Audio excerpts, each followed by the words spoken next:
Guyana, land of many waters with 6 races living together. Globespan is a Guyanese dialogue moving towards the realization of one nation in one Guyana. It's a platform that offers an all-inclusive discussion, with the pros, the cons, the ones that is taken aside, and the ones that stand in the middle. Globespan believes agreeing and disagreeing are part of the nation's building.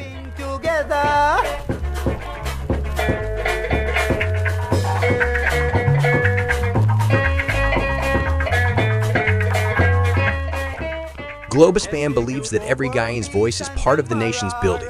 As we span the globe for voices from the diasporas and those living home, we stand on our commitment that we are all Guyanese working towards one nation in one Guyana. Coffee and Dr. Jagan, Bobby, she gave us our great sons. Rohan Kanhai, Coffee and Dr. Jagan. As the world turns on its axis bringing changes, we as Guyanese must adopt to those changes for a better Guyana for all. Globespan stands on its axis with its belief that one nation, one Guyana, one destiny must include voices from all corners of Guyana.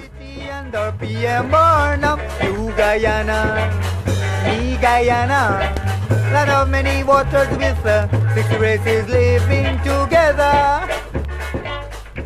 Good night, everyone, and welcome to Globespan Television here in New York City.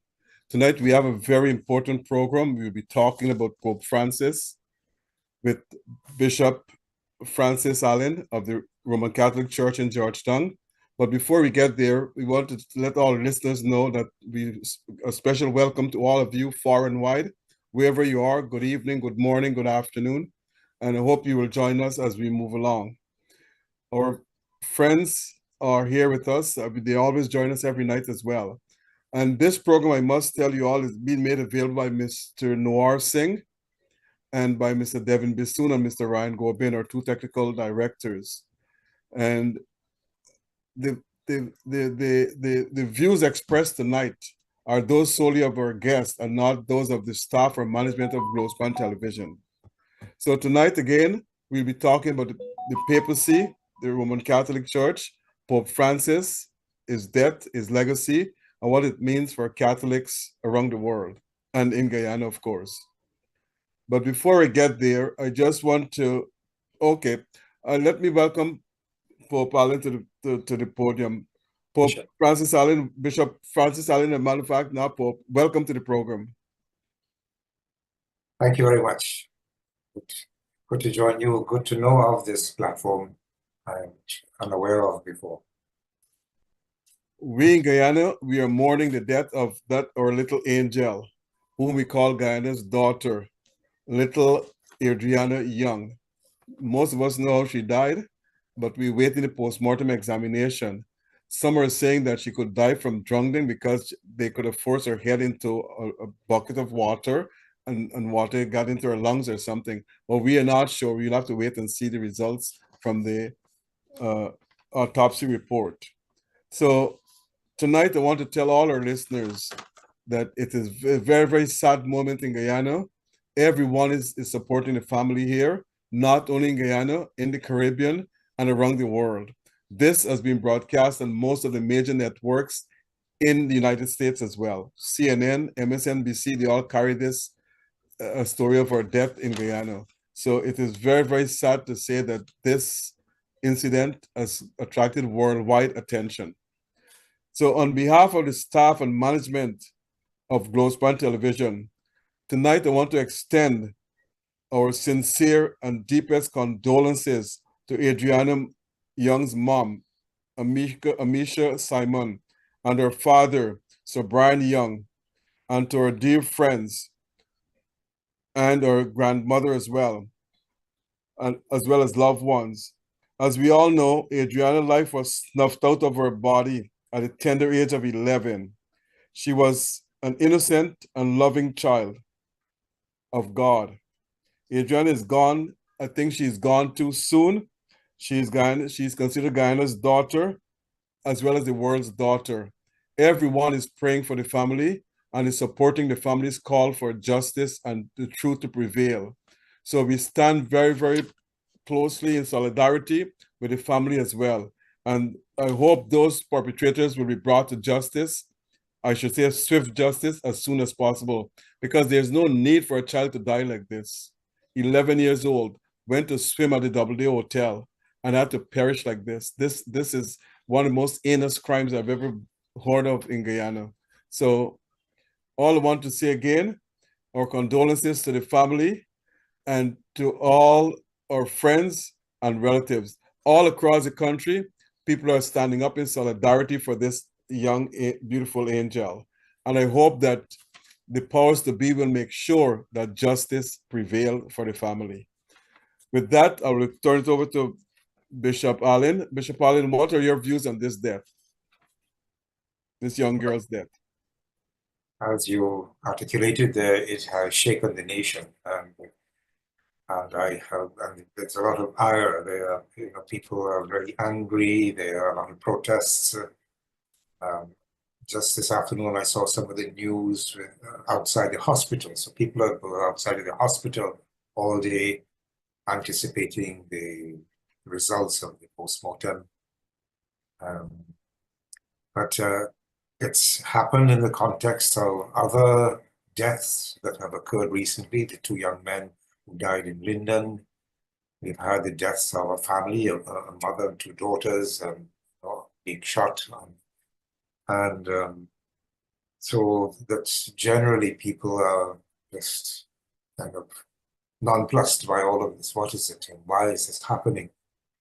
Some of the attention is going to the Guyana police force as either being, not handling these things well, or there are allegations in the case of this child that the members of the police force somehow connected to it.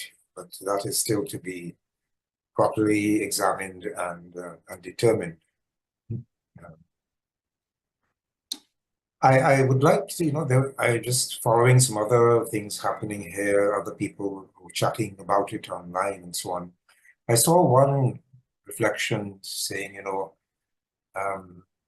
whilst a lot of the anger is being directed towards the police, this person was saying, look, it is, we are the police. These policemen have come from our families, and they're connected to many of us here in the country. And we cannot kind of just say, so we, they thing, and when we, the wider public, we indulge in little shortcuts, and we don't want to pay VAT, and we, pass a small piece to get away from things. And, he says, we are all part of this. And so he's just kind of saying, whilst we look at the police and what has happened, just let's keep a slither of awareness there that there's more about the whole society. And the renewal or the attention needs to be directed to all of us as to why this has happened. This is also the month of observation of violence towards women. And recently there was an exhibition where they had written testimonies of women who had been assaulted, those who lived to tell the tale. And so there is this kind of presence of violence, of certain expressions of, or wrong expressions of power. It's many things are there and showing up in different ways. And the death of this young child is, part of that bigger scenario, that bigger context. So I hope as a country, we can open some conversations. I think it's calls. It's not, I don't think it's enough just to point fingers at the police and blame, and then somebody has to solve this and deal with it and give retribution. I think we all have to look at what's happening in the country and see what part everyone can play in bringing the whole society to a better place. I agree. Interestingly, I don't know if I'm going on too long here. No, go ahead, go ahead, go ahead. So this morning I signed a petition. So there's a petition going directed to Parliament, asking for a thorough evaluation and kind of checking on the police force, a thorough and professional. And they were saying that if you are going to sign on to a petition going to Parliament, you have to give your full name, your address, your ID number, and so on. And one person in one of the chats I'm part of, said, no, I'm not going to do that. If people know where I live, then I'm going to be a target. So there's an element of fear that is also running through the society. And so, yeah, a lot to try and keep an eye on. Agreed, agreed. I want to say one thing. The people's hopes and belief in the police force have been shattered, because there it is, we have the commander telling everyone in the world, because social media makes it a worldwide issue, Right. that he saw personally the girl join some red and black or red and brown vehicle heading towards Vredenhoop. And he repeated that statement, knowing fully well it was totally false. And this is why many people are saying they were trying to cover up. But the resilience of the family members, especially the father and the mother and close members and loved ones, to stand in front of that hotel and to say they're not moving. According to the father, deep down in his belly, he knows his daughter is in the hotel. And the police refused to allow anybody entrance to go and search the rooms in the hotel. So the question is, who were the police working for? The police actually delivered this young child to her death? Is the police working to protect the rich and powerful in Guyana and not the poor? So these are questions that need to be asked. And this is not political. So those of you who want to say I am political, it's too bad. Who the police is actually working for? Most Guyanese know that what the police do. They always run to protect the rich and the powerful. And when it comes to the poor, they slap handcuffs on them and throw them in the lockup. They don't care. And this is the police force of itself. So people don't have confidence in the police force at all. And no one can blame them. No one can take that away from them. This is a blatant example of how corrupt the police force is. A commander saying he saw this child join a vehicle and left. She ran away to some man or somebody. Can you believe this? An 11-year-old? And he never saw anything? So how come he concocted such a story? This is the question that should be asked. He should be in close house arrest.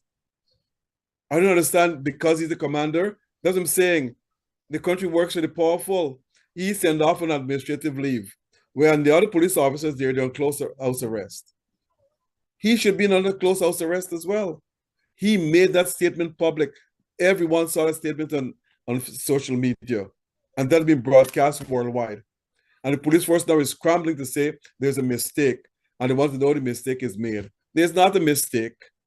This has been practiced all the time against poor people in the country, where the police arrest someone and lie or plant drugs on them and so forth. And that's what they do all the time. I know because it happened to one of my family members. So those things have caused the people to have major distrust in the police force. The police force needs to be revamped, reorganized, put people in the right places, experienced and qualified people, and not people because of some sort of affiliation, one way or the other, to whichever position they're in. You need experienced, qualified, and competent police officers in the force. And if you don't have that, there could be more incidents like this repeating itself. And it's embarrassing. It not only embarrass the police force, but to embarrass the government and everyone else in Guyana. Can you imagine? I have not heard any news in Guyana on none of the major networks in the States since the time of Jim Jones. Now I'm hearing it again with this murder, this heinous act. So it's only bad news that come out of Guyana are broadcast on the national networks here in the United States. And this should not be. Look at all the Caribbean papers in today and yesterday. Read the papers headlines, see what they're saying.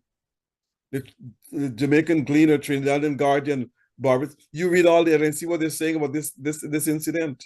This is how we want to portray ourselves as Guyanese. I hope not. I sincerely hope not. And I sincerely hope that the police force should be reformed, revamped, and you weed out those rogue cops.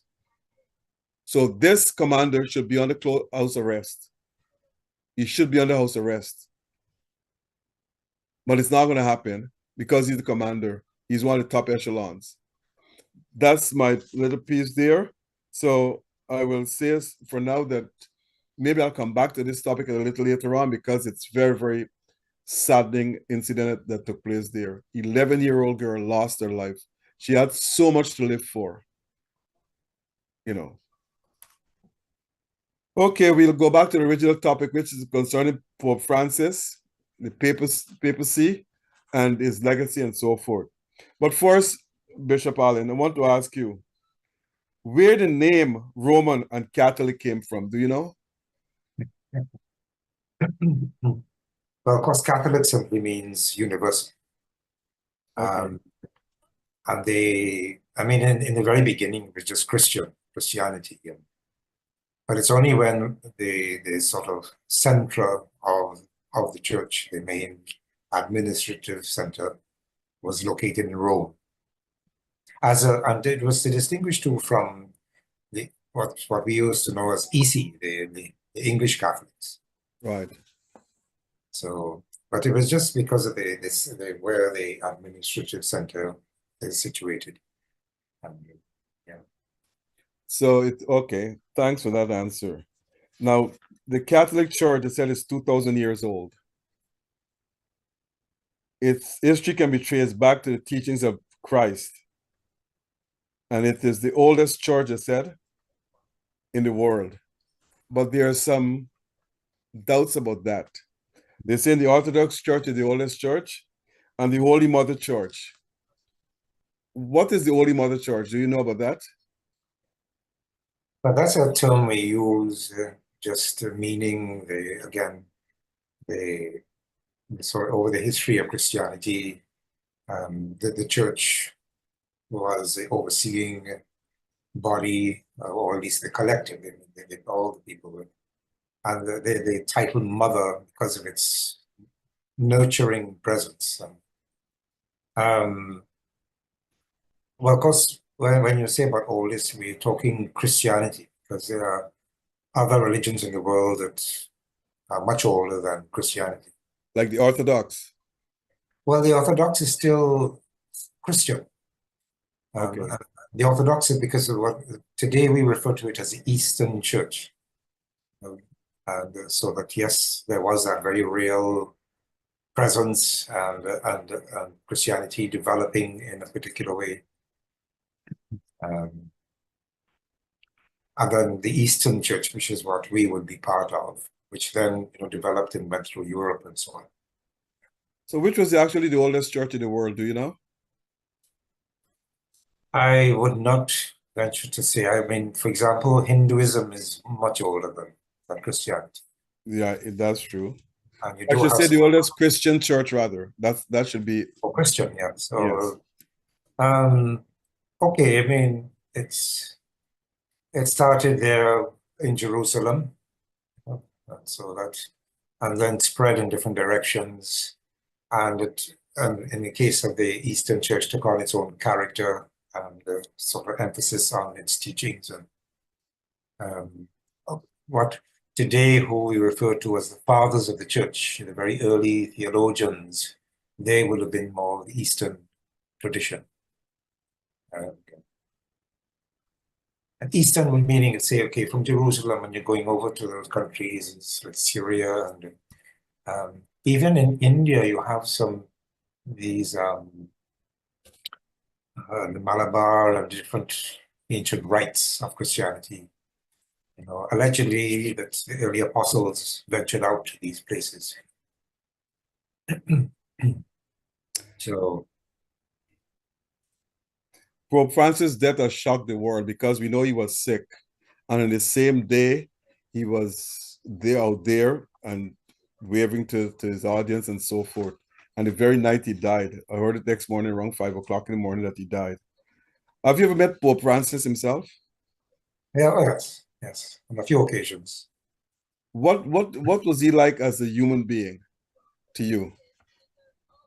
Well, very strikingly, what comes across right away is a very humble person. So my first sort of meeting him is that I attended a synod on family in 2015.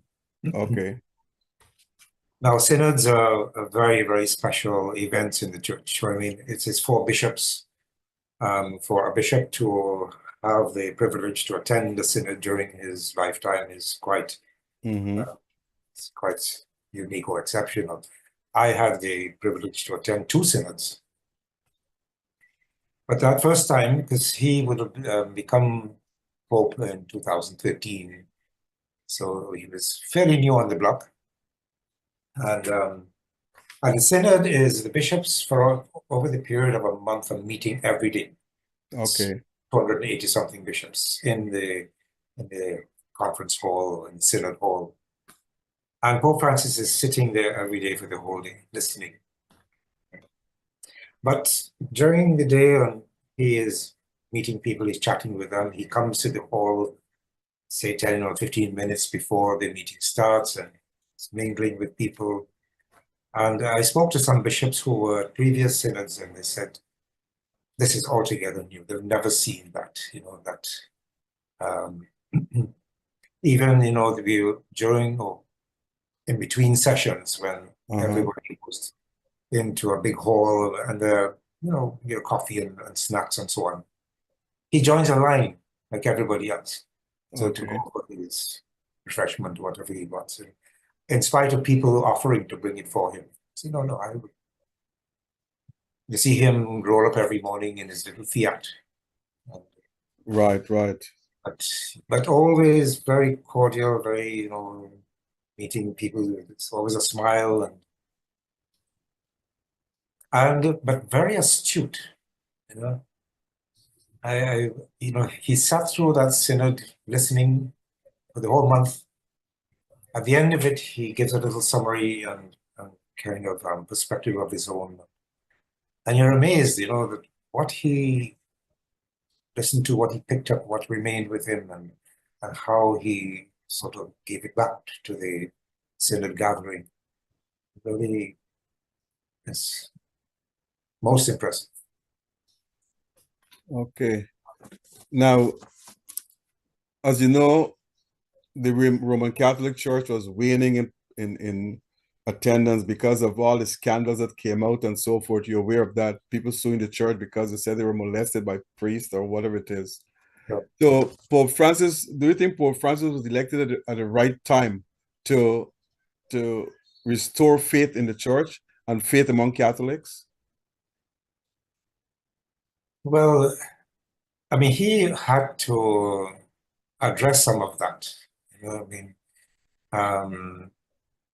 Because when he came in, into the papacy, it was kind of, that it was still very much alive.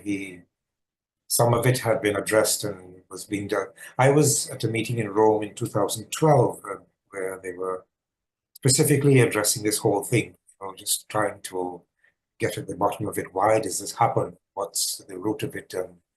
And what needs to be done to ensure that there's no repeat of this. And that's also kind of scary. It's frightening where the human person can deteriorate to and lose perspective of their own dignity and the dignity of others. So Pope Francis certainly had to continue to address that whole very unfortunate and tragic time of the church. But he also brought a whole kind of fresh air to the church.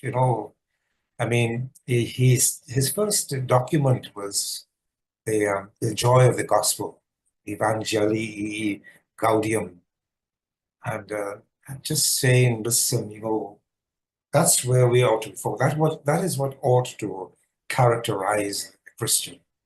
You're living the gospel, the teachings of Jesus, and not to get sidetracked by sort of non-essentials. And of course, at the root of that whole abuse was abuse of power, and which is very, very contrary to gospel. Gospel, very clearly, the emphatic teachings of Christ was serve and make yourself least, and really be there, acknowledging the full worth and dignity of every person. So, but that was interrupted along the line. There are 1.4 billion Catholics around the world. And despite all the fraying about the Catholics, what priests have done and so forth, that Catholic population continues to increase on a yearly basis. Now, which country, though, has the most Catholics? Do you know?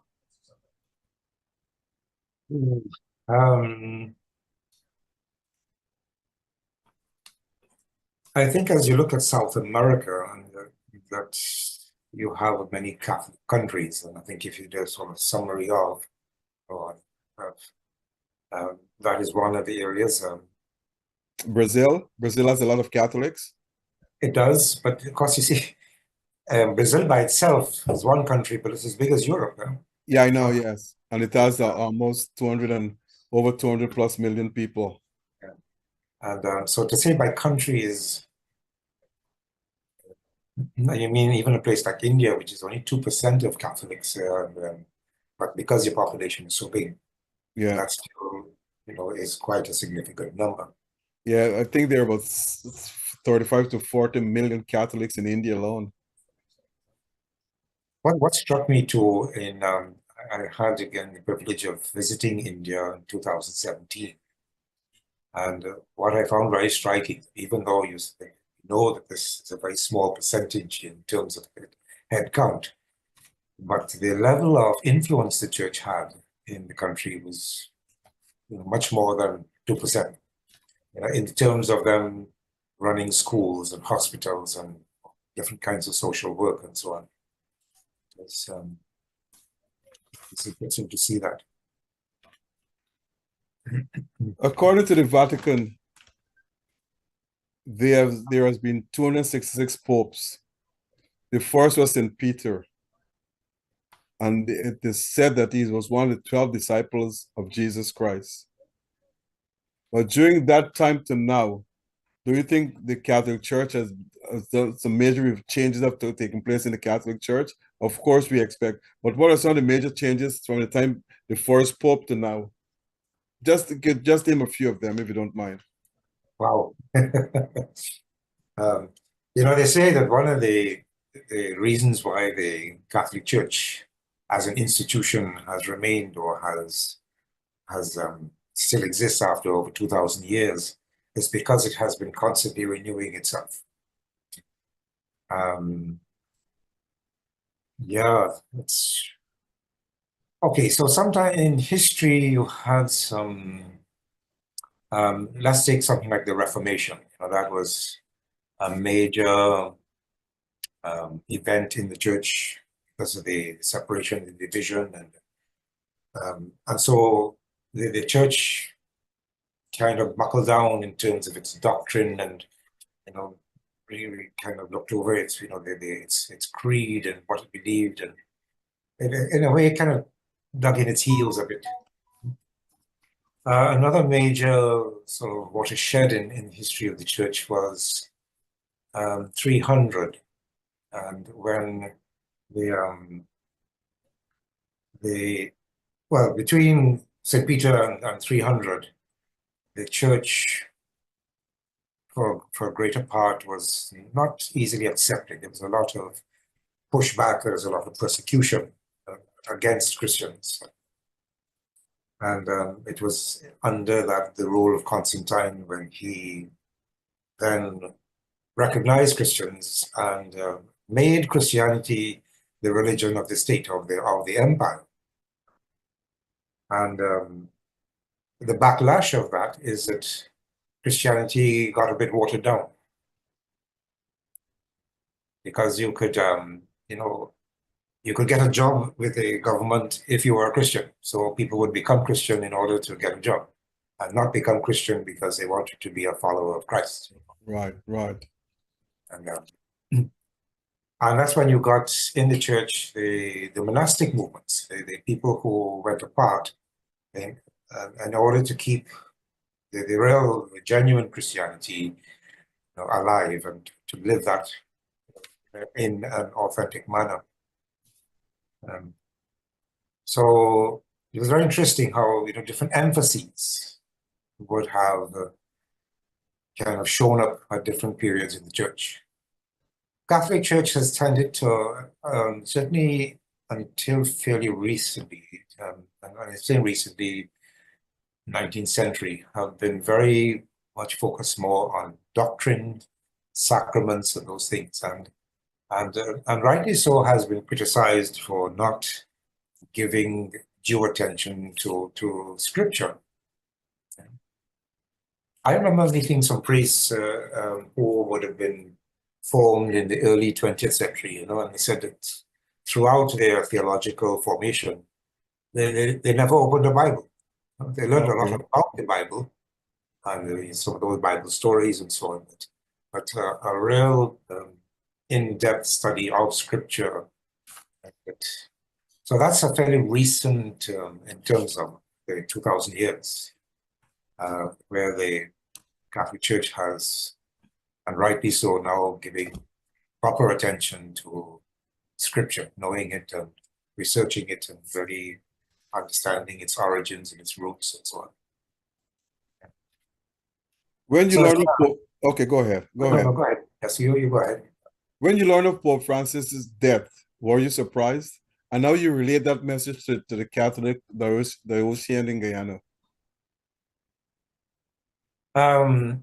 He was sick for almost a month. He had pneumonia. He was hospitalized and so forth. And he came out looking strong, because the day, I think, was Easter Monday. He was there and waving to the crowd and everything else. Or Easter Sunday. And he died this very night. But even that, I mean, he was there, he came out, but you could see he wasn't looking himself, Okay. I mean, that's the man. You could see he was just, the people, and being there for the people was very important for him. So given that he was laid up for over a month and with a very serious condition,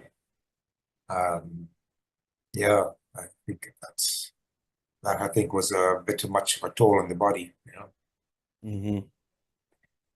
So in one way, yes, I was not expecting it, but on the other hand, given that recent spate of illness, yeah. You think all in all, he was a very good Pope? Excellent Pope. I mean, when you sort of look at history and different popes and the way they were able to watch over the church, I think he was amazing. His papacy has been marked by social justice and inclusion, meaning that he told his brethren and his followers not to judge people, treat gays and lesbians the same as they treat any other human being. And they were including in churches. Did he normalize same-sex marriage in the Catholic Church? I'm not sure he did. No. He didn't? At one point he was saying it's, if a couple came to him or came to a priest and asked for a blessing, and then they still try to distinguish it. You could bless the people, but you're not blessing the union. Yeah, that whole area, he struggled with it, and I think all of us still do, and we need to, but what was at the foundation there, as you just said, everyone's a child of God, and that's, you have to start there, and not to kind of, and a word he used a lot when he introduced the synod was accompaniment. That is, walk with people. Don't sort of pronounce your judgments on them or kind of pigeonhole them or profile them, but walk with them. And we have a lot to learn. We need to listen. And that's another big word that he emphasized during the recent synods, that we would be a listening church. Many Christian leaders and historians have said that Pope Francis has actually shifted the church away from its traditional doctrines by addressing poverty, climate change, immigration, abortion, and he ordained more women priests in the church than any other time in the church's history. Why do you think he did that? No, he didn't ordain women. No, no. He certainly was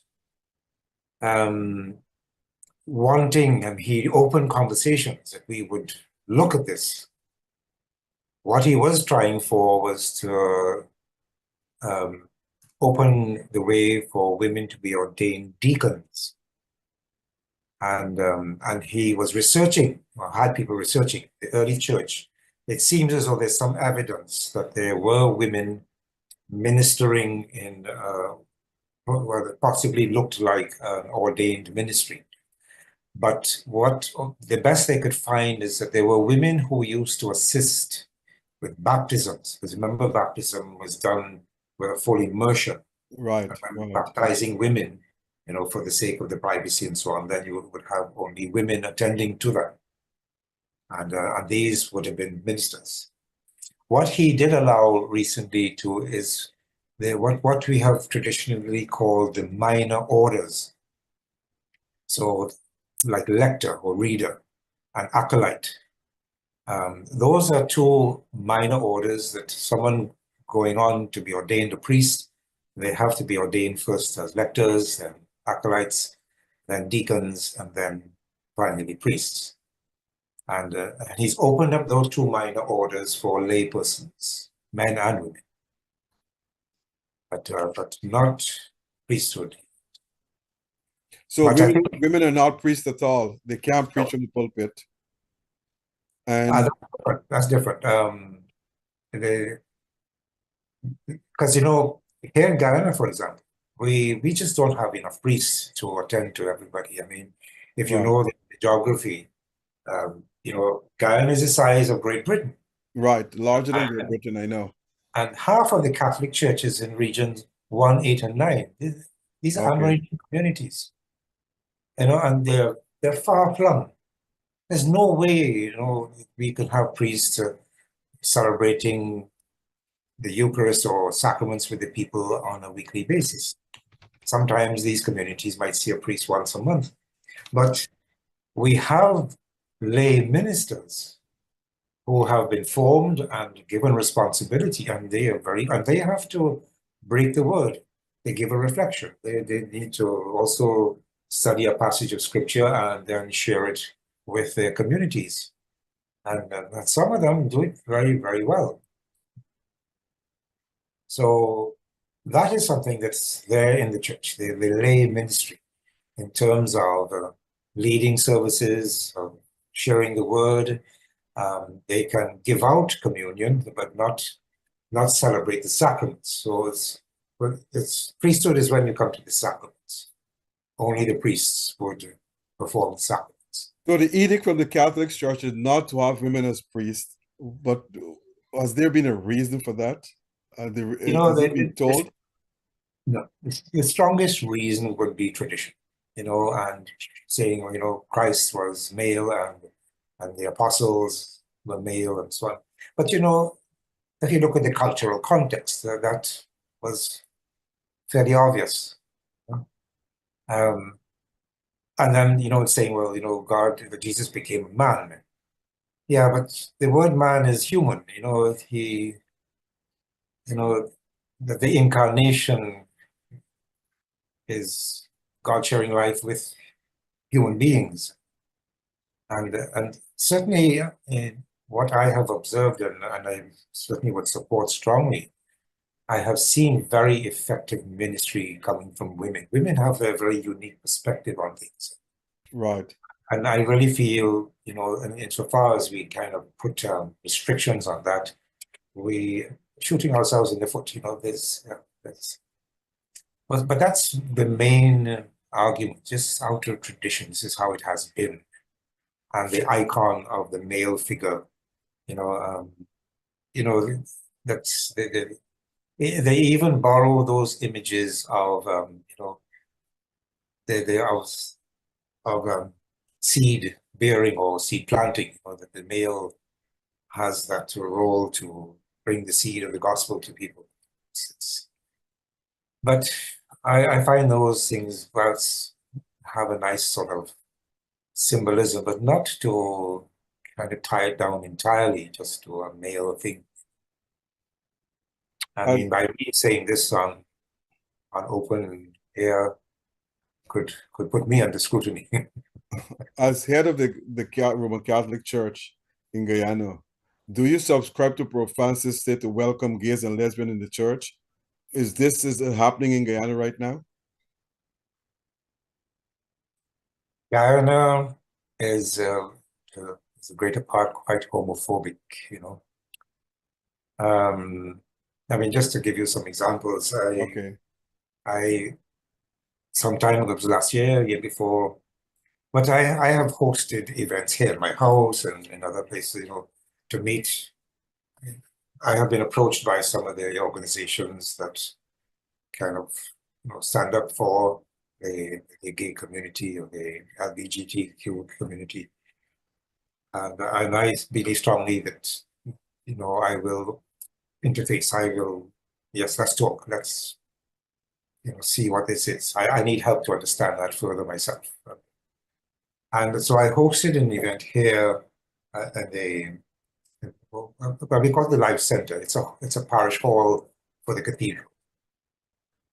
And the group advertised this. This was on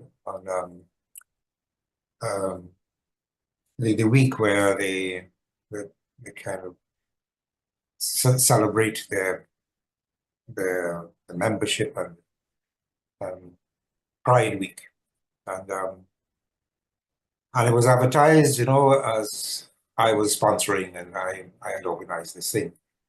And I went out there and I got so much flack and pushback from my Catholic community. But no, we have to, I keep saying that they're human beings and the church has the churches are not open to accept gays and lesbians. Well, you see, that's not official church position. This is, I'm saying, this is a membership. You know, they still struggling with it. The culture still has a phobic presence there. And therefore, I think, I mean, I remember one person coming and challenging me outright.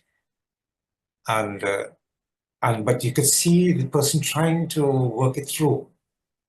You know, they could see the point. You can't just close a door and draw a line and say no. No.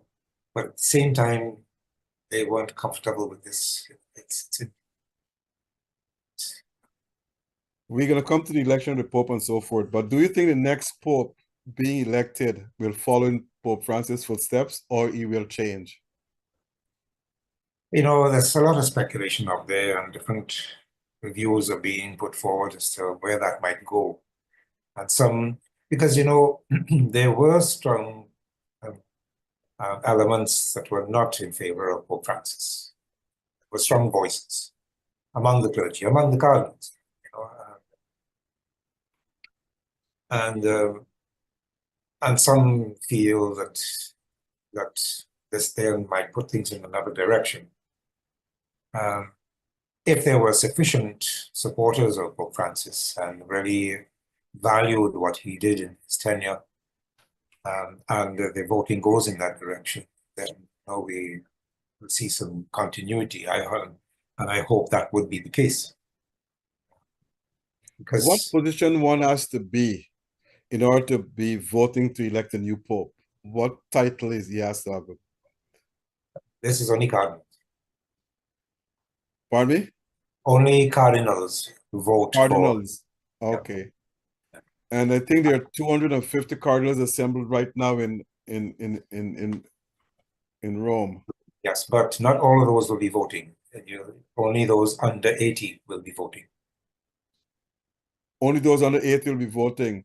They said 135 are newcomers to voting. Well, they say that, the 135 are cardinals who have been appointed by Pope Francis. Yes, so then this therefore is going to be the first time they are voting in a conclave. Okay. Give us the hierarchical structure of the Catholic Church. First, you have what? Before the priest, what you have? Well, the church is the people of God. So your laity is your main, that's the body of the church, the people of God. No, but before I'm looking at the structure. Before Uh-huh. the priest, what you have? When you say before, I mean senior too? Okay, you have the priest, and after the priest, what you have? Well, it depends. Are you going senior or are we going? We'll be going up. All right. So, but see, the way the Catholic Church is structured throughout the world. Uh-huh. So, they speak of, Guyana. Guyana is one diocese. So there's only one bishop. One bishop, okay. And whoever is selected to be the bishop of a diocese, that person's responsibility is to oversee that diocese. Now, this is a huge diocese geographically, but the membership is not huge. Okay. I mean, Great Britain is the same geographical size as Guyana, but you have several bishops and several dioceses. Yeah, well, you have much more. You have about 65 million people there. Yeah. Compared to Guyana, 800,000 people. Not even So, one. okay, let's start from the top. You have the Pope. Below Yes. the Pope, what you have? Cardinals? Well, the main thing is your diocese. Yeah. The local church is, and a bishop. Or so let me take the example of our region here so our group of dioceses is called the Antilles. Okay. And all the bishops form what we call an Episcopal Conference. So the 19 of us, the 19 dioceses here in the Antilles, each of us oversees a diocese. Right. We are also divided into 5 provinces. Okay. Archbishop, who is the Metropolitan Archbishop for each of the provinces. Mm-hmm. So you have 5 archbishops in this region, and then 14 bishops. And so the Conference of Bishops serves to kind of establish policies and ways in which we do things here in this region. So the bishops meet and decide those things, what will be done at that level.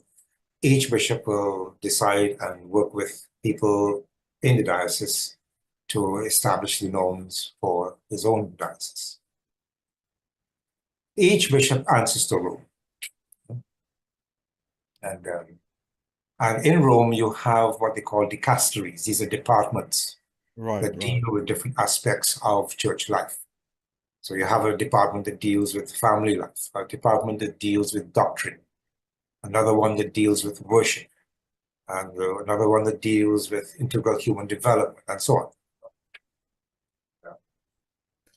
And so those departments will promulgate the teachings of the church, and then you, in your own diocese, will have similar departments and offer those teachings to the people.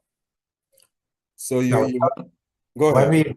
When we look over the wider world, some dioceses, because of their size and because of their tradition, would have a cardinal who is that archbishop.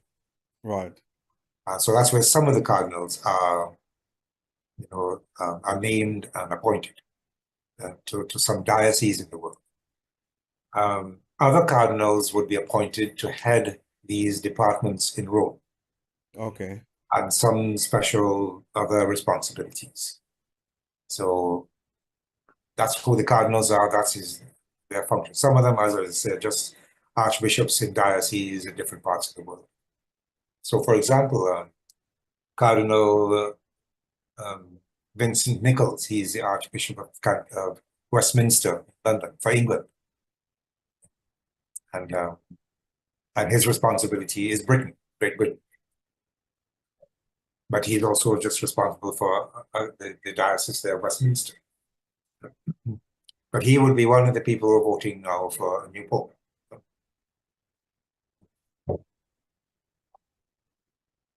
Now, so I know in Africa you have cardinals there. Yes. In Asia, I think you have still. Yes. In Latin America, you have. In Europe, you have. In North America, you have. Everywhere. Yeah. But in the Caribbean, you don't have any. No. A few years ago, we had a retired bishop or archbishop, Archbishop Right. Calvin Felix. He originally was from Dominica, and he was appointed the archbishop in St. Lucia. Okay. And it was after his retirement that he was appointed a cardinal. And that was kind of a more honorary appointment, you know, given his track record here in the Caribbean, in the region. Instead, voting for a pope is one of the oldest democratic principles in the world. You need 2/3 majority to elect a pope. Yes. Now, in your experience, in your view, you think a pope will come from Europe or North America, or it'll come from some other third world countries? Yeah, I think it's, it's much more the individual and who they are and how they have functioned in their respective countries or dioceses. And those you get to know, some of them, because they write or because they head one of the dicasteries. I mean, I have met a number of cardinals. I don't know most of them. Okay. To say, well, which one I think, but and I think too, I mean, wherever they come from, they will bring a flavor of where they are from, their own background. The country of origin, yeah. Just as Pope Francis, came out of Latin America. So Pope Francis was actually the first pope from Latin America? Yes, yes. And I mean, the first time that they kind of stepped out, there was a long tradition of only Italian popes. Right. And then the appointment of Pope John Paul II. John Paul I was Italian. John Paul II was German? He was Polish. Polish, okay, yeah. And he brought, and that was one of the things that they, later on, the sort of commentaries on his papacy. The way he had to look over the church in Poland under that communist regime, he tended to bring some of that into the way he ministered as Pope for the whole church. Now, the Basilica, who lives in the Basilica? There are a number of rooms in that place and all beautiful inside and so forth. How many people live there? The cardinals?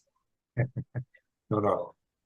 A basilica is a very big church, like a cathedral. It's a title given to a cathedral, a basilica. So where the Pope lives? All right. So in the Vatican, you have Vatican. In the Vatican, you have you have the papal apartments where traditionally the Pope occupied. Right. Had his office and where he lived and where his advisors and everybody. Meetings and so on, yes. When Pope Francis was appointed, he moved out of there. He didn't want, because it had a certain opulent character. I know, yes. And he went to live in a hotel. Interestingly, that hotel, Santa Marta, was built by Pope John Paul II. Okay. Precisely to house the cardinals when they would have conclave. Because Okay. prior to that, they used to have to build little cubicles and bunks and so on. And it was a very, very basic accommodation for these cardinals during the time of voting. As you know, the word conclave Yeah. comes from the Latin conclave. Because at one time in history, the cardinals were taking so long to make up their minds or to elect a new pope that they locked them up with a key, conclave. Yeah, they can't get out. They have they can't get no television, nothing at all. But I No mean, cell phones, nothing. but that's now. But I mean, in the days when it was first established, Right. they were literally locked up. So you're not coming out till you find a new pope. So the tradition has remained. These cardinals now will go into isolation, cut off from the world, and they would talk among themselves. And, the voting will go a certain way. They will, in between, they may change. Tell us how the voting is being conducted. Sorry, how it is? How that the voting is being conducted in the enclave. Well, okay, so everybody has one vote, Right. and the first round, I imagine, is that everybody will put their name on a paper, and so you get initially a number of names. I don't think you will in the first round get 2/3. Right. It's not impossible. It could happen, Right. but not likely. But you will get what people are looking at, and so you'll see some names which have more votes than others. And in between sessions, because I think, I'm trying to remember, I think it's 2 votes in the morning and 3 in the afternoon, something like that they do. And in between sessions, when they have meals or breaks and so on, they may converse among themselves, and so a little bit of lobbying might take place there. But they will see how the vote goes. And allegedly, they sometimes said, they're not supposed to say what happened in conclaves, but sometimes you hear these stories, they still come out. A cardinal may get up and say, I don't want you to vote for me. Please move my votes to somebody else. I might even give a name or something. So by observing who gets the most, and kind of looking over who that person is and what they will bring to the ministry, eventually, I mean, I'm sure if the voting continues for more than 2 days, then they may make a decision. Okay, this is the person getting the most votes, so let's back that up. In the enclave, are there enough rooms for them to sleep if they don't reach a verdict by the same day? Well, they will be staying in this Santa Marta. It's a hotel. So they would have reasonable accommodation, even comfortable accommodation. And they'll be served food. Oh yes, they'll have their meals, and then yes. Well, that defeats the purpose. If you want to have a fast vote, you don't serve them no food. Yeah, but stay there and vote fast and come up with a 2/3 majority. But if you serve them food, you could spend 3-4 days there. Nobody wants to stay there locked up and without contact with the outside and so on. So I think they would be still under enough pressure to get things done expeditiously. And when they have 2/3, a blue smoke comes out of the chimney. White smoke. White smoke. So they burn the ballot papers, and but then they will put something in with it to help color the smoke. Okay. So black smoke will show that it's not conclusive. But do smoke comes out before or until they elect someone? Each time, the smoke comes out at every ballot. Every ballot. And the smoke comes out, and if it's not 2/3, what smoke comes out? A black smoke? Black smoke, yeah. And then if there has been a successful vote, a 2/3 majority, then white smoke. That's everybody looking at that chimney to see what's going to happen. So that tradition has been there from day one, or when that started? Good question. I don't know exactly when, but I mean, once that whole thing was established of having cardinals and that they would be the ones to elect a new pope. Yes, that tradition there. People are there, they are anxious to know who or if or not a pope has been elected. In Guyana, and I'm there quite often, there are a lot of Pentecostal church coming up. I have to go to commercial break just now.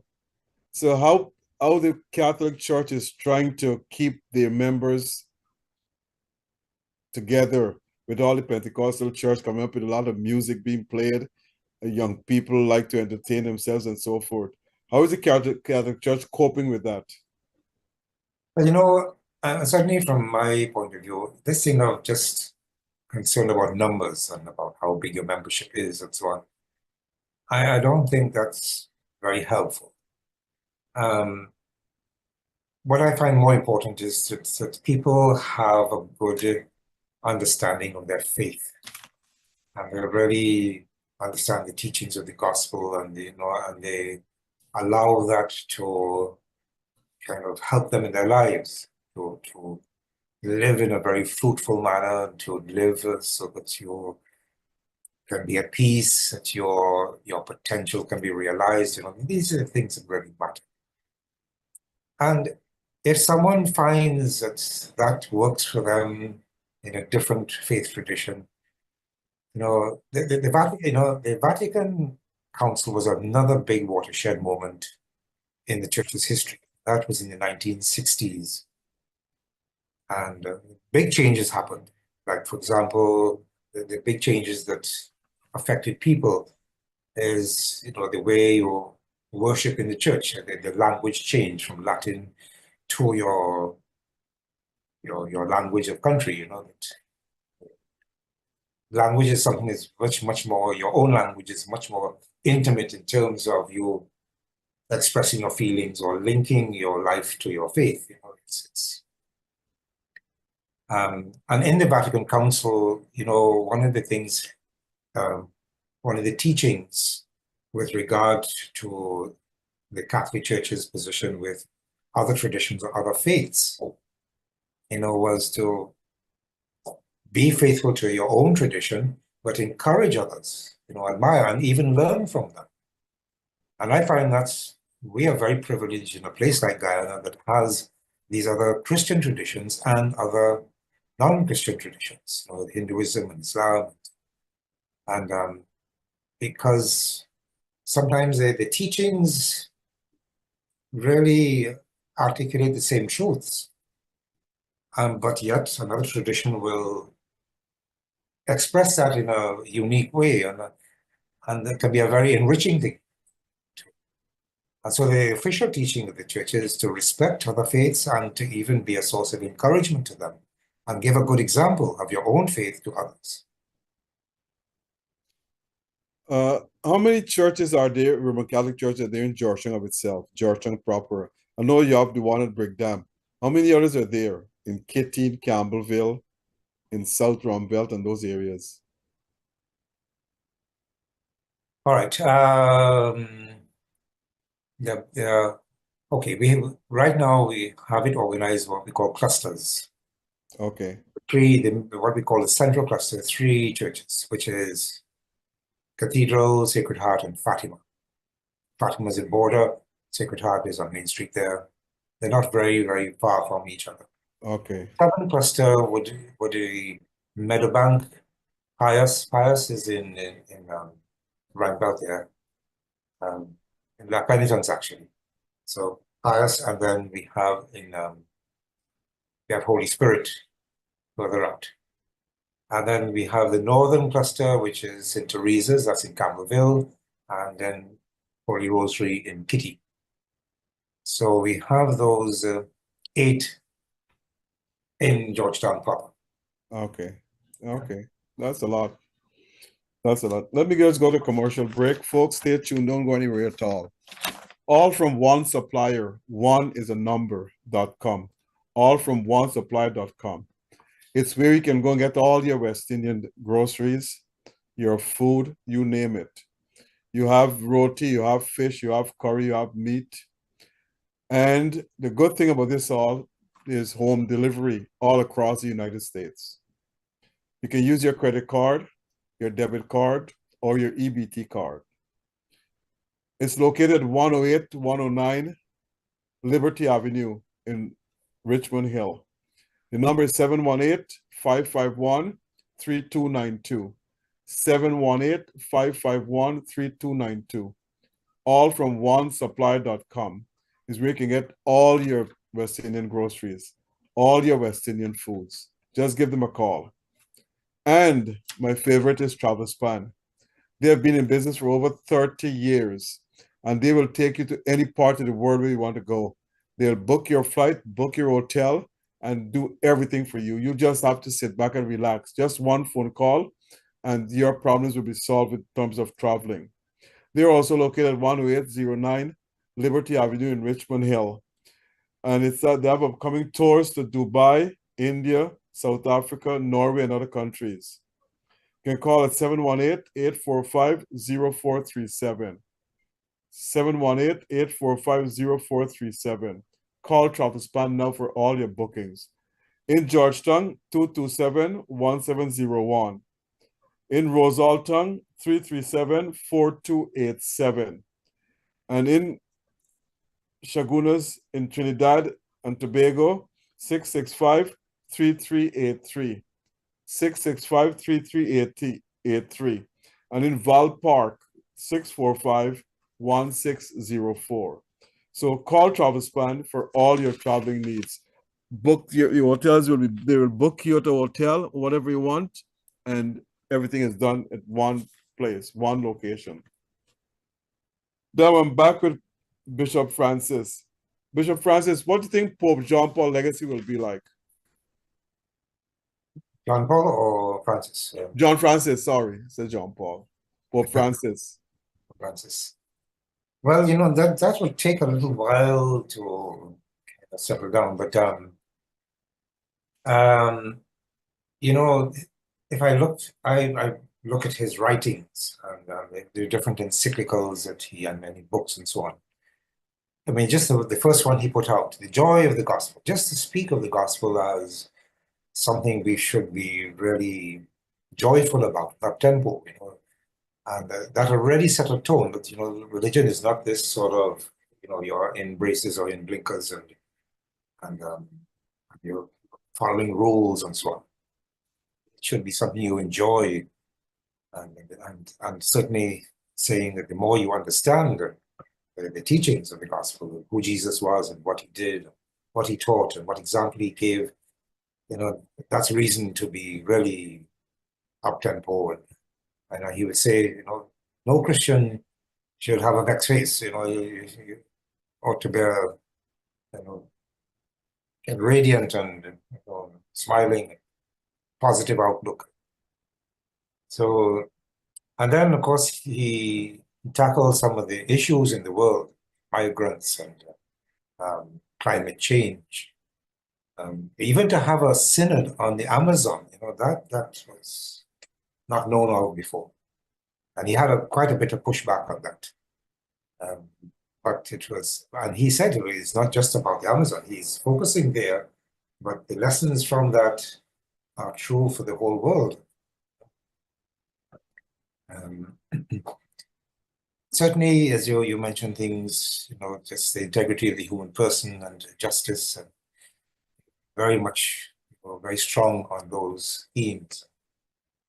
His document, Fratelli Tutti, meaning brothers all, or brothers and sisters all, and really stressing there, well, first of all, articulating the divisions in the world, how there are trends and things happening that tend to separate people one from another.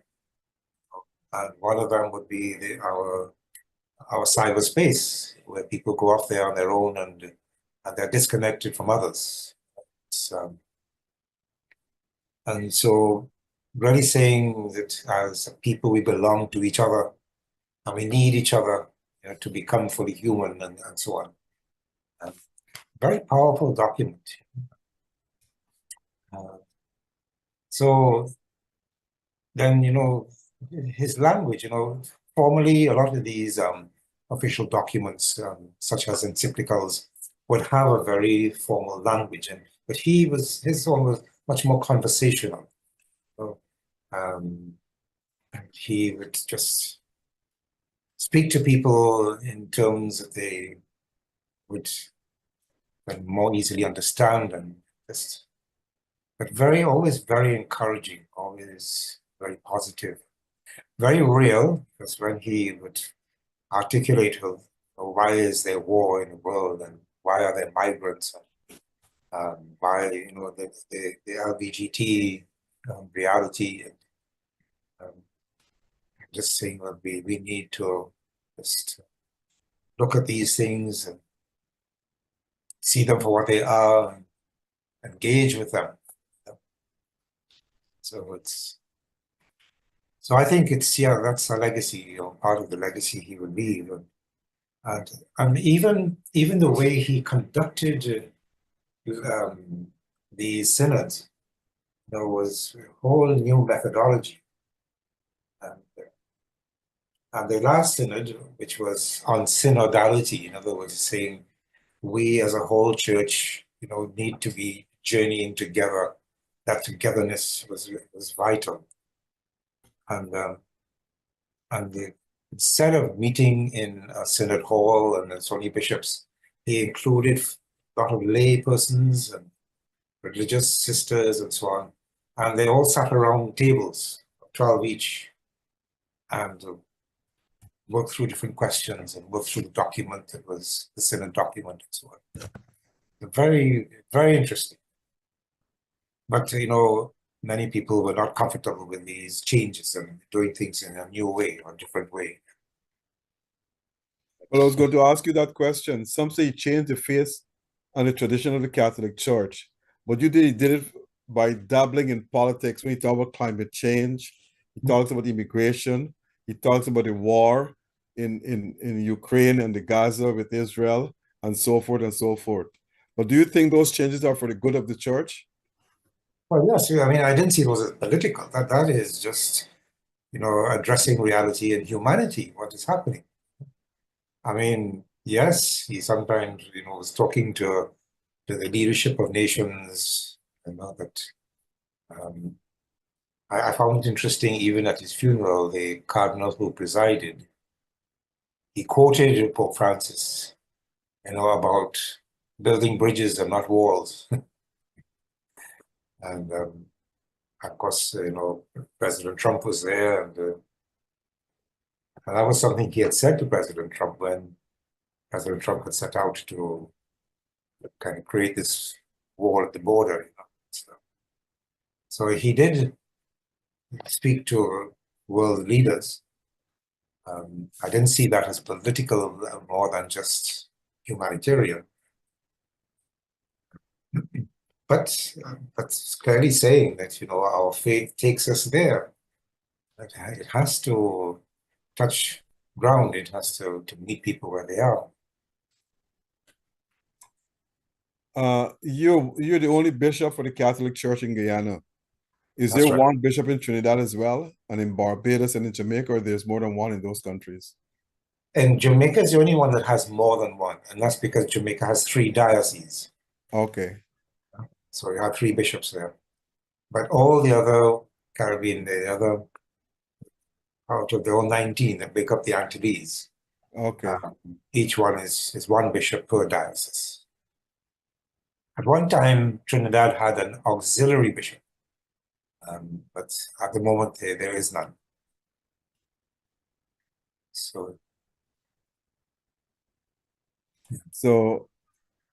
Jamaica has 3, but the rest of the countries do have 1 each. 1 each.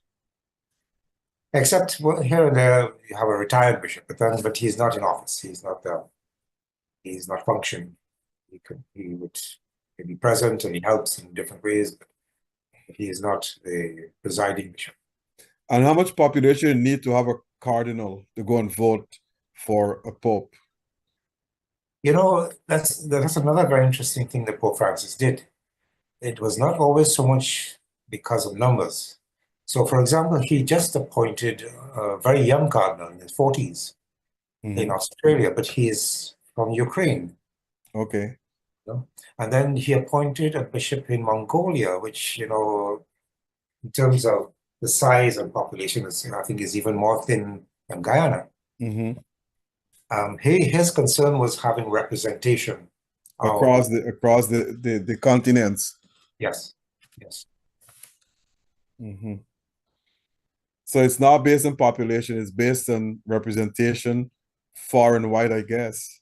Yeah, I mean, another example, New York, or at least the bishop of not New York itself, of Brooklyn, Bishop of Brooklyn. That diocese is massive, you know. And there's a bishop, there's a cardinal in New York too. Cardinal in New York, yes. He got the vote.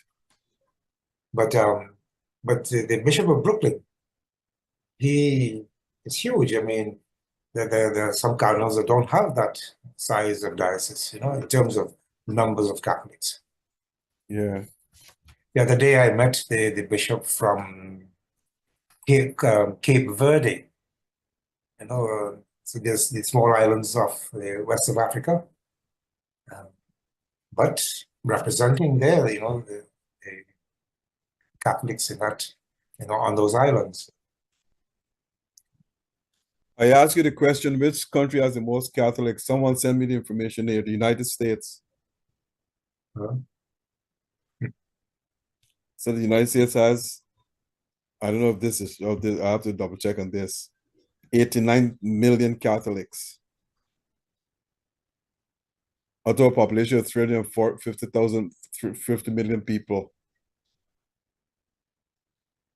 I have to double check this. That seems to be extremely large. I know there is a fairly strong Catholic population in North America. But it's 17% of the cardinals when they came are from the United States. 17%. Okay, I'm not sure of that headcount, but it's more than Africa, and it's very close to Europe. Right. So it could have a large. Well, I think the United States have a large Catholic population indeed, even though they have other churches, denominations, and so forth. But I'll double check on that number. Someone just sent it to me there. Said United States. I don't know. So, another question I want to ask you is this: when a pope is elected, he in turn will maintain the same advisors Pope Francis had, or will change and have his own, just like what politicians do in countries? I mean, he would have that option to choose his own. Or do they change and have their own? Did Pope Francis change and have his own? Over time, he made some changes, you know, but and partly because some of them who occupy those posts, they needed to be replaced just because of age and so on. I mean, for example, I mean, when I was appointed bishop and went to Rome, I had to meet some of the officials there, but 5, 6 years later, they had moved on, you know, they had died or they had been appointed somewhere else. So, yes. So the chances are the new bishop is likely to make changes. Well, he has that prerogative. If there's somebody in a department who is functioning adequately and to for his purpose and his liking, and he can promote someone to cardinal. Yes, it's only the Pope who does that. Obviously, with advice or recommendations and so on. But he's the one who appoints. Even bishops are appointed by the Pope. Bishops? Yeah. So you're appointed by the Pope? Yeah. But I don't think I was appointed by Pope John Paul II. Okay. I don't even think he knows who I am and doesn't even know my name, but the official appointment comes with his stamp on it. Signature on it. But the process is an interesting one, you know, that they send out questionnaires. They inquire among the people who they think might be someone suitable for the responsibility. And they would get a number of names, and then they would ask specifically about some names, and then those names are sent to Rome, and final decision is made there. And who do you report to directly? To Rome. To Rome? So we're supposed to have once every 5 years what they call an ad limina meeting, where all the bishops of our conference will go to Rome and meet with the Pope and meet with the heads of different departments. And I would have to draw up a report of the diocese. And at those meetings, if there are specific things that we, the bishops, want to clarify or bring to the different departments, that we do it on that occasion. In reality, it hasn't happened every 5 years. It happened every 10 years. And that's because there are just so many of these conferences. And it's hard for the Pope to meet all of these groups. You have a staff in Guyana, and when a church is conducted, you have collections from the church and so forth. Is that money used to pay your staff, or that money goes to Rome? There are some special collections which go to Rome for very specific things. Okay.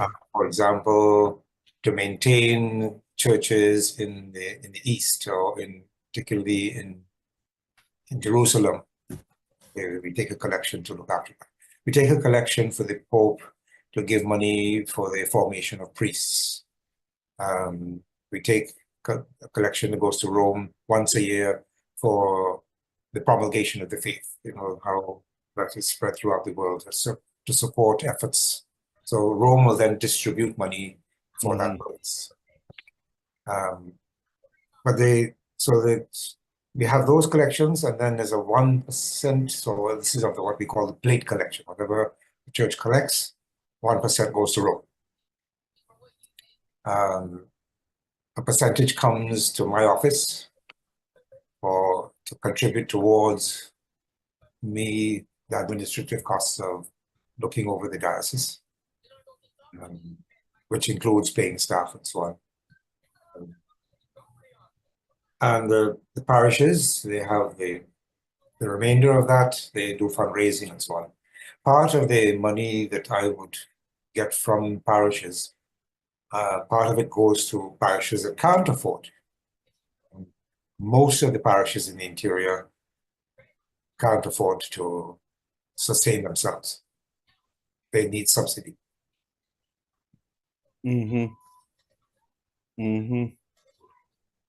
So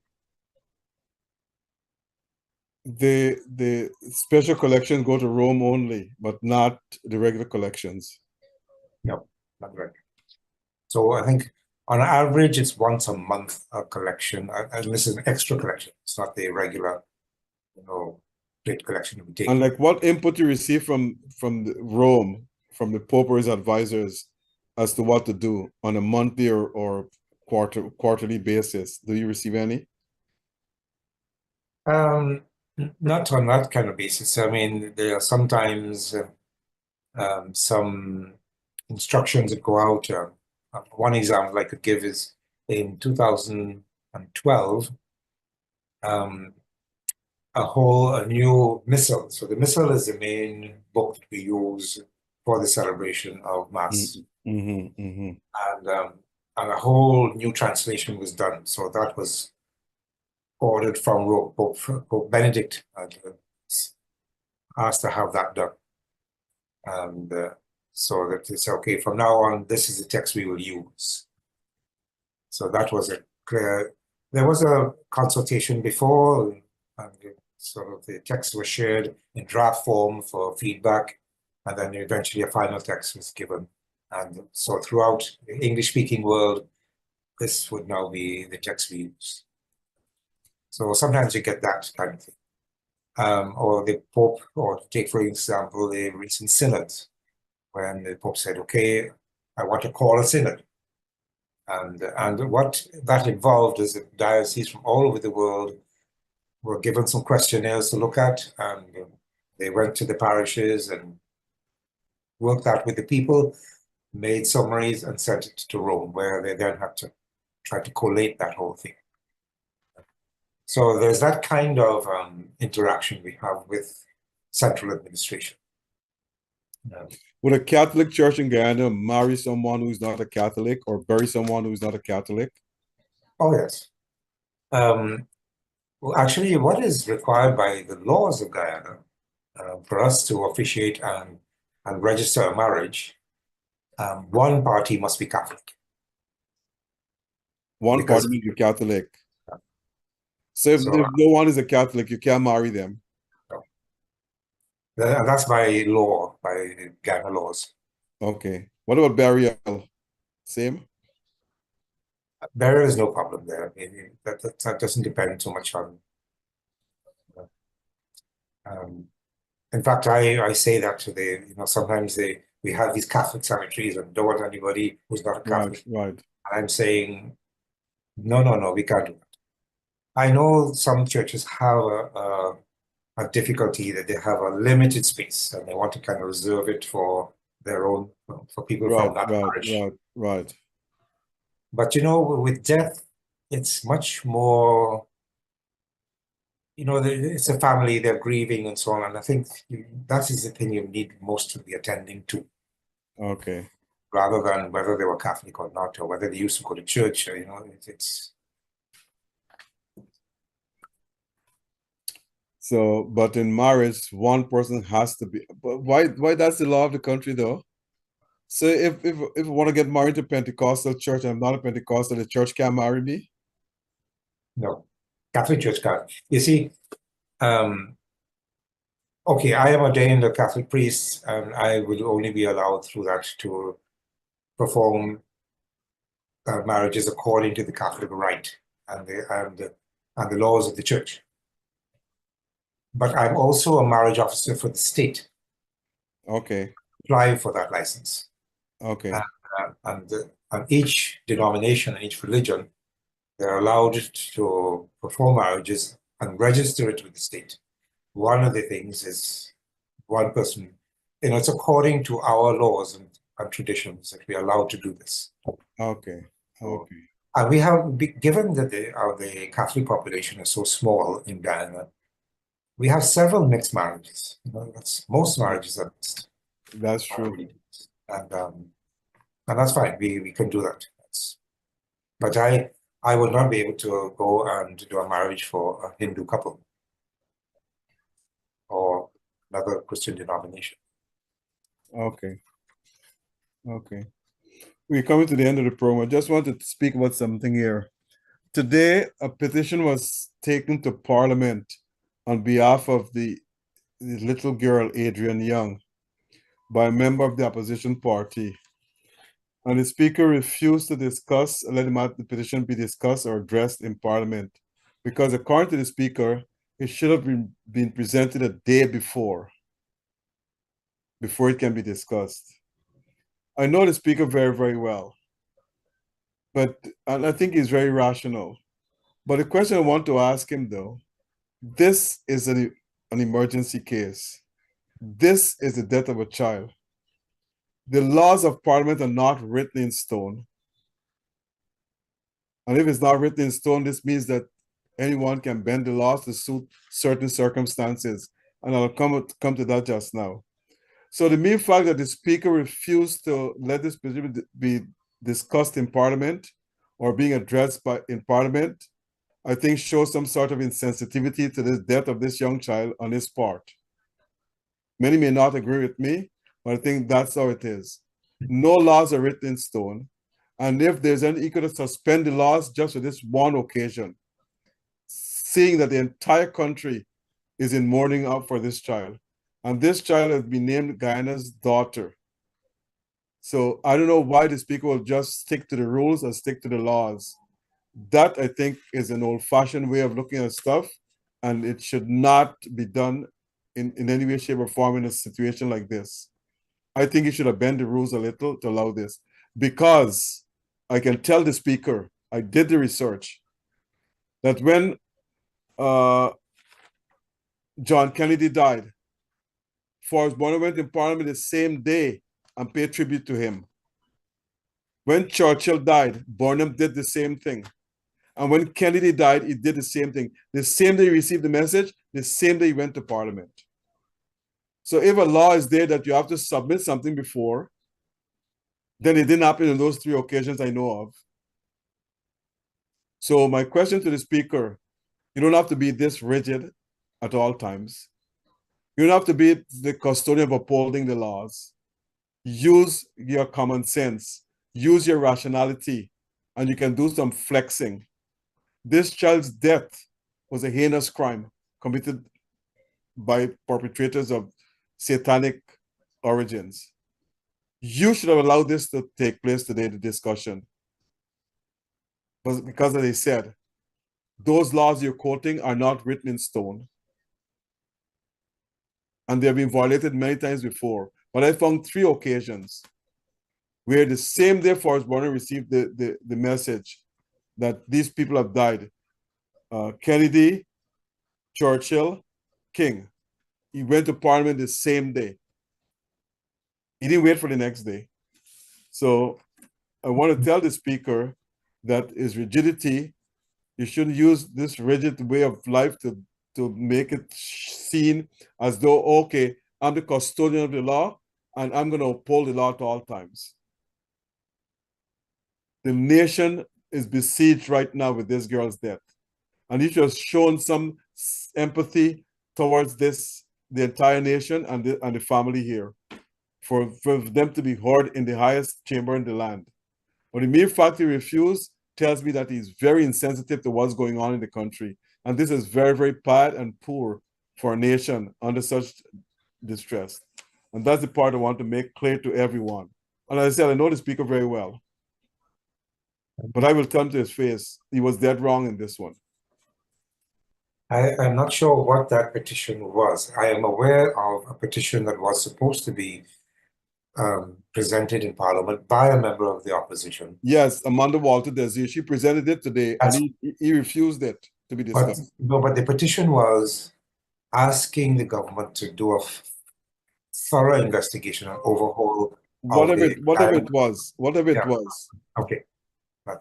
I agree with you on that. Whether to ask the government to do this, he should allow it to take place. But not just say, well, the rules allow me to do this. No, there's no rule in this. If there's a rule in this, then what the commander said, that he saw the child with his own eyes, went into a bus with a man, and he's still on his job. So what rule the speaker is talking about? If a commander could lie that blatantly to the entire nation, and it's on Facebook. So what rule the speaker is talking about? Anyway, Bishop Allen, I'll ask you for your closing remarks. First of all, thank you for including me in your conversations, and you know, as we have been speaking about these current events, I think certainly what's happening here in Guyana now is crucial, and given a lot of other things happening, and even this year we have an election year, we have huge changes in the country, you know, with infrastructure and so on. So I see such potential for this country and its people, and I hope we can overcome some of these setbacks we have, whether it is, you know, there are many ways in which many of our citizens are not safe, or if our protective services are not up to par, that, you know, that as a nation we can assist in bringing that to a better expression.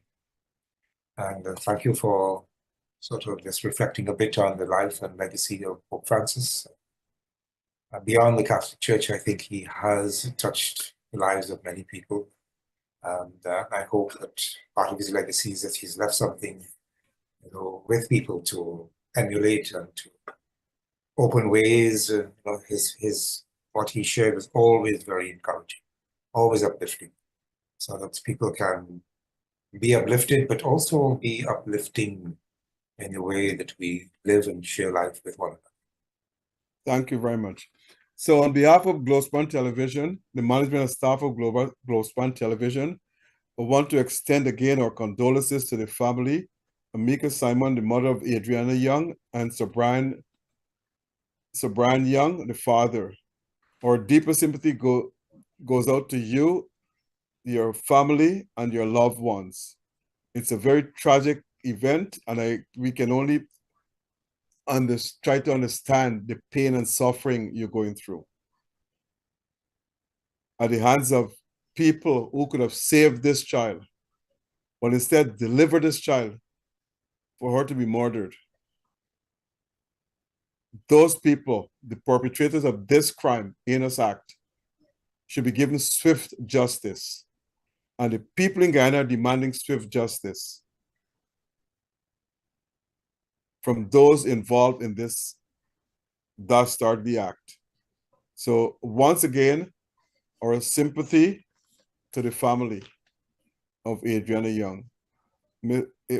I hope this beautiful angel will rest in peace, in eternal peace.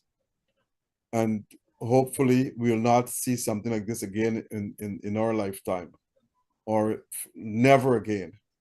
But at the same time this is happening, I'm asking the Commander Borbies Bacchus to order the transfer of 2 police officers up to quarantine, Look Not from Wim and Laljit from Skeldon. They're doing blatant discriminatory acts against one race of people under quarantine.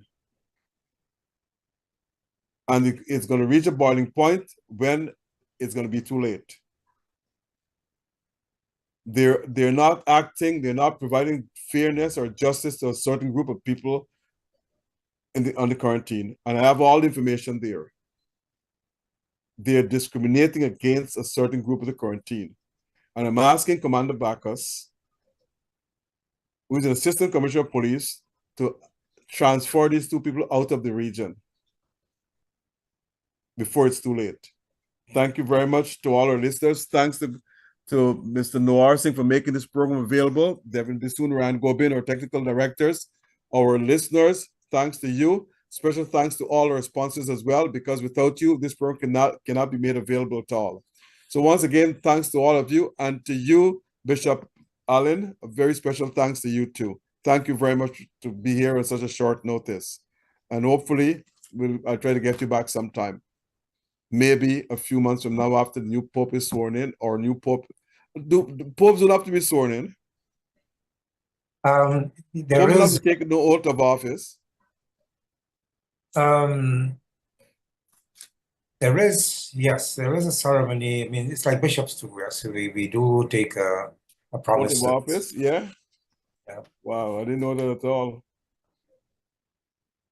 Okay then, thank you very much, Bishop Allen, and have a pleasant rest of the evening. Thank you again. Thanks.